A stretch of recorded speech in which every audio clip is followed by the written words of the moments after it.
सिख हिंदू, ईसाई हिंदू और खुद हिंदू अपने अंदर अपनी बरादरी, इतनी इससे ज्यादा कभी तकसीम नहीं थी। तकसीम दर तकसीम दर तकसीम दर तकसीम।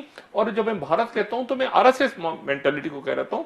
बेशुमार भारत के लोग तो बिल्कुल इससे मुतनफिर हैं कि वो एक मजहबी बुनियादों पे, फिर एक जात बरादरी की बुनियादों पे, फिर एक जो है वो ईसाई है, ये फलां दिमाग है। और ये उनके अदारों में, उनके मीडिया में, उनकी फिल्म में, उनके क्रिकेट में, उनके जिस उनकी फौज में, उनकी ब्यूरोक्रेसी में, उनके असेंबलियों में, हर जगह पर ये तकसीम दर तकसीम है। अब वो तकसीम दर तकसीम यकीनन पाकिस्तान के अंदर भी फॉल्ट लाइन्स मौजूद हैं, हर मुल्क के अंदर होती हैं। मशरिक वस्ता में चले जाएं, आपको नाम ही याद नहीं होंगे कि यमन में कबीले कितने हैं। एक तो मैंने कोशिश की यमन के कबीलों को पढ़ने की, दिमाग खराब हो गया। या लिबिया के कबीलों को, जो सेंट्रल लिबिया है, उसके कबीलों के नाम याद करना शुरू करें, आपका दिमाग खराब हो जाएगा कि कौन सी कितने कबीले हैं और कौन सी कबीले का क्या ताल्लुक है एक दूसरे के साथ।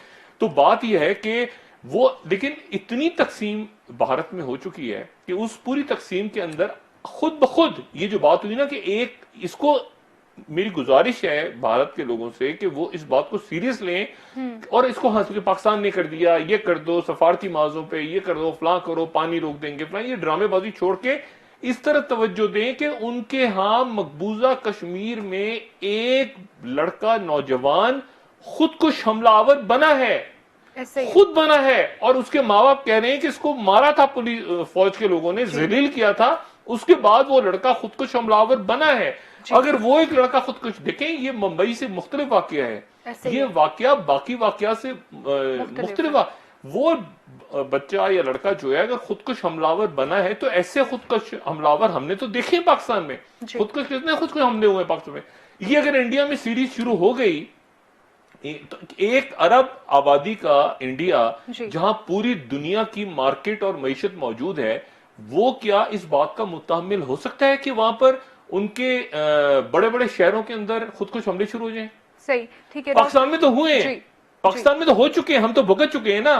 क्या इंडिया मुतहम्मिल है इस बात का? और खास तौर पे उस वक्त जबकि उनके अपने कश्मीर के अंदर से वो लड़का, बजाय इसके कि वो डायलॉग करें, यानी देखें, ये बजाय इसके कि वो डायलॉग, वो 35 को खत्म कर दो, ये कर दो, वो कर दो, उसके नतीजे में क्या वहां पर ये नफरतें और बढ़ेंगी नहीं? और ये खुदकुश हमलावर जो कि एक अजाब है आज की दुनिया में, खुदकुश हमले नौजवान, क्या ये और उनकी जो आसाम में या त्रिपुरा में या बाकी जगहों पे जो तहरीकें चल रही हैं, तो क्या वो ये तरीका का इस्तेमाल नहीं करेंगे? कर सकते हैं, तवज्जो दें अपने इंटरनल मामलात पे। ठीक है डॉक्टर साहब, एक ब्रेक लेते हैं। पाकिस्तान में बड़ी गिरफ्तारियां, जी आप जरा जी नाज़रीन, एक ब्रेक लेते हैं, ब्रेक से वापस आकर डिस्कशन को यहीं से कंटिन्यू करेंगे, हमारे साथ रहिएगा।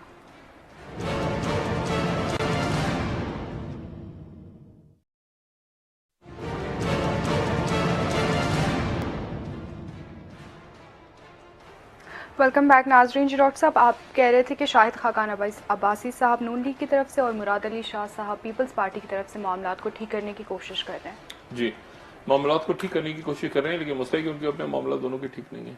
लेकिन उधर वो LNG केस सर पे खड़ा हुआ है और उधर जो मुराद अली शाह साहब जो है वो ओमनी ग्रुप के अंदर दस्तखत किए हुए हैं। तो वो तो चूंकि जाहिर है कि जद्दारी, इस प्रोग्राम में बात हुई, जद्दारी साहब के जहन में भी ये है कि शायद मुराद अली शाह साहब जो है वो करीब हैं कुछ हलकों के, तो शायद वो, लेकिन बात ये है कि ये इस तरह नहीं होने जा रहा। मैं फिर दोबारा बात कर रहा हूँ कि ये अगर इस दफा मुल्क में, ये नहीं कि मैं किसी शख्सियत की तरफ पॉइंट आउट कर रहा हूँ या किसी पार्टी की तरफ पॉइंट आउट कर रहा हूँ, मैं अक्रॉस द बोर्ड की बात कर रहा हूँ। बेशुमार अच्छी शख्सियात, पीपल्स पार्टी, मुस्लिम लीग नून, PTI, मौलाना फजलुर रहमान साहब की party, Jamaat Islami, ANP, MQM, सबसे हटके, लेकिन जिन चंद शख्सियात ने, चाहे वो किसी भी ओहदे पे हो, अगर मामला को खराब किया है तो एहतसाब से निकलना जरूरी है, ताकि वो एक मामला एक दफा। अब मसला ये है कि अगर ये इस दफा ना हुआ तो फिर ये मुल्क में कभी भी नहीं, फिर ये हमेशा एक लिए तमाशा बन जाएगा, ठीक है। और इसीलिए, और चूंकि तमाशा नहीं बनना, मुल्क ने तय कर लिया है कि अब हमने तमाशा मजीद नहीं बनना, तो इसलिए जहां तक हम जा चुके हैं हम उससे वापस नहीं आएगा मुल्क, ठीक है। और लोगों का इस हुकूमत को, इमरान खान साहब को वोट देने का मकसद ही ये था कि एहतसाब होगा, ठीक है ना। इसका मतलब है जो भी, अगर फर्ज करें इमरान खान हुकूमत तोड़ भी देते हैं तो भी जो होगा वो, क्योंकि कौम सारी की सारी अब एहतसाब के पीछे लग गई है